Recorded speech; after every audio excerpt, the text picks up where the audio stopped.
Okay. So here's part two. And this is the part where shit starts getting. But I'm going to try to keep it light because, nobody wants to hear. Nobody wants to get. I mean, it's because, look, I'm here, and it never got to the point where, like, I died or anything. So, I mean, spoiler alert, I made it through. So here I am. I got out of school. I lived for a while. I worked for a newspaper. Then I worked for this place that I was working. I did like some graphic design and I did some video work. And I discovered that I really like doing video work. So what was I going to do next? Well, aside from continue to drink, literally, and I'm saying like every day. I mean every single fucking day. 10 to 12 beers or a big ass bottle of wine or like I wasn't really drinking the hard liquor stuff yet because it just wasn't that point, but like I was just drinking like whenever I had the opportunity to be by myself and not do anything. I was drinking. I don't know how I didn't just end up being like fucking 500 pounds, but somehow I didn't. um So what I decided to do was I worked for this place doing these like instructional videos for a while, and they were really bad and they were really like low rent, but I really liked working with video. So I decided I wanted to go to grad school and I wanted to go to film school, and I thought that would be the shit that would like be what sets me up for the rest of my life. And so I did. I applied to a few different places, but I got into this place. I got into American University in Washington D.C. and I I got in and I was still drinking, and at that point I was living with my girlfriend Erin at the time, and things were going okay. She didn't like me drinking, but for some reason I don't even know how she was in the fucking house with me. I was just fucking drinking all the time anyway, and like I think it was just because it hadn't gotten that bad, or like she hadn't seen it get that bad. So she was just kind of like, boo. So I would do this shit like I would get a beer from the fridge, and like she didn't know that I was drinking, and I would go to my computer, which was in the other room, and I would do this. I would cough as I was opening the beer can so she wouldn't hear me opening the beer can. And I know she heard that shit because she's not an idiot, but somehow I just was doing it. And she was working and I was going to school, and we had very different schedules. And so that was the other thing too. I could like go down the street and buy a 40 ounce and drink that, and she was like at work because she was working like downtown for a law place. But I was doing great at school. I was kicking so much ass at this school. I went to film school, and like here's the thing: I owe like $100,000 in student loans, but I don't feel that terrible about it because I went to film school and I fucking nailed it. I knocked it out of the goddamn park. Okay, I went there. I got A's in all my classes.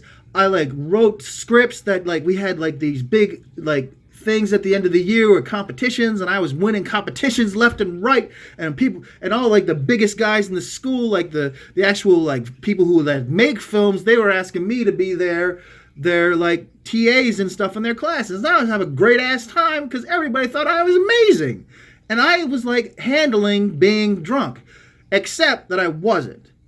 At some point in there, and I don't remember where the actual time was, I just got it got a little out of control, and I ended up going to outpatient rehab, and that was an eye-opener because I had never had to go to rehab before, and I did it because Erin wanted me to.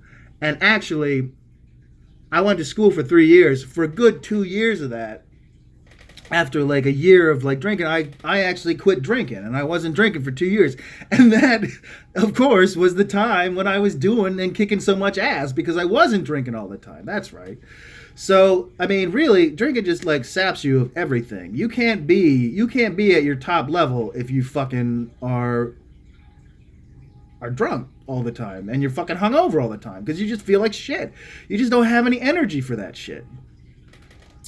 So, I got out of film school, and I stopped for 2 years and it was great. But then I started something happened, and I remember it was very like what I did was is I was on my own, and something happened at school.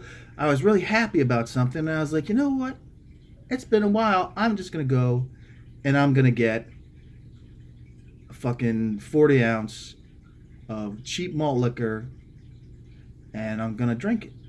And I drank it, and that's when it started again. And I started stinking drinking again. And I don't know how I did it. I don't know how I snuck drinking, but I was drinking all the time again, doing exactly what I had done before.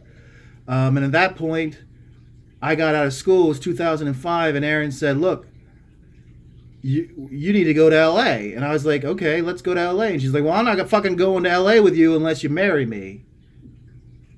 And I was like, I mean, that's not how it happened. I actually asked her to marry me, but she was like made it very clear that that was going to have to happen. So I just did it because of that. And I have told you guys now that I'm not the marrying kind, and it's not because of her. It's not I shouldn't have married her. It's just I shouldn't marry anybody because I'm not comfortable with that idea.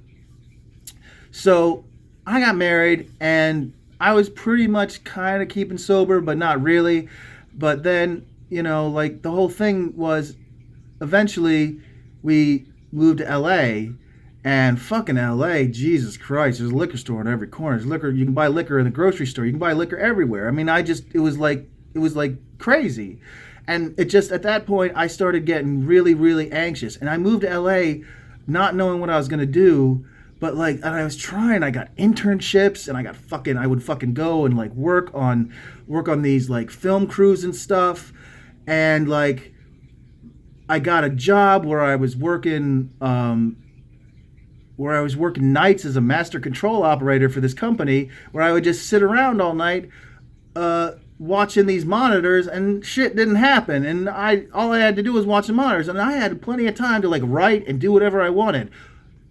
Bad thing if you're an alcoholic, because what I ended up doing was during that time is I was just getting more and more anxious because things weren't happening for me in LA, because I had written a script that I was pretty sure was great, and some dude in England had read my script and said, "Hey, I just happened to find these people in Wales who want to make your movie." And I got really excited, and we went through all this stuff, and it was going to be great, and then they took the movie and got it all together, and then fucking they couldn't do anything with it, and it all fell apart. And that was a year and a half of my hopes getting up and then getting dashed constantly.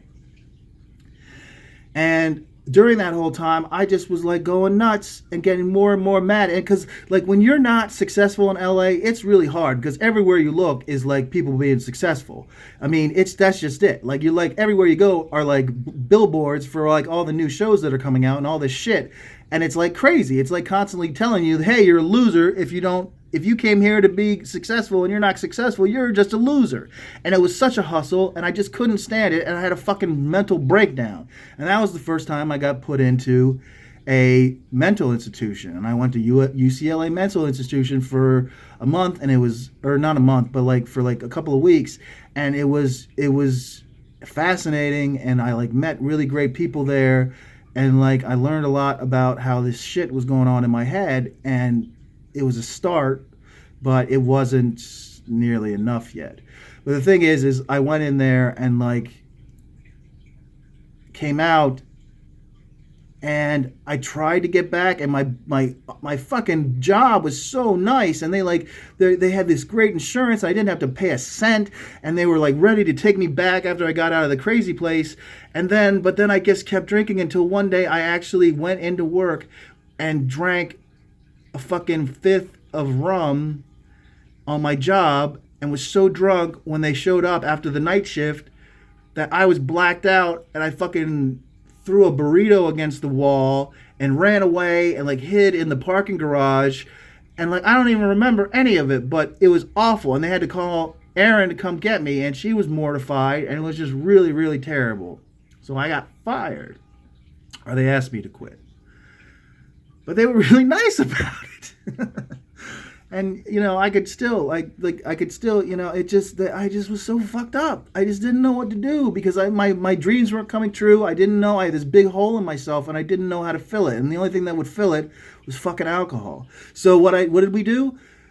Aaron Lover, somehow we flew all the way back and moved back to Maryland and lived with my dad.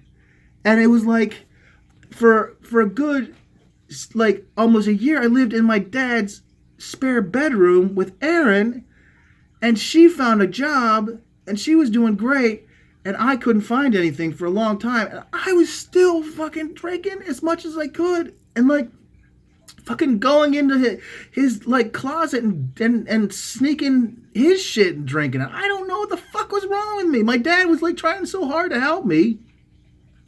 And he's like this old school dude. He doesn't get this stuff. He's not like hippy dippy or anything. Well, he's kind of a hippie, but like what he doesn't get is like he doesn't understand the science behind any of this stuff. So he just is like, why can't you stop drinking? And I'm like, I don't know, Dad, I don't know. And like it was really horrible, and I like let him down so bad. But I wasn't fixed, and that's the end of this part. Because this is me when I'm like at my low point because I lost my job, I embarrassed myself, I was fucking horrible. It gets worse. So, yeah, that's it for this part. I'm at my dad's house, living with my dad in Maryland, and soon something good happens to me. But you just wait, I'm gonna fuck it up. So hang on. All right, see you in a few minutes.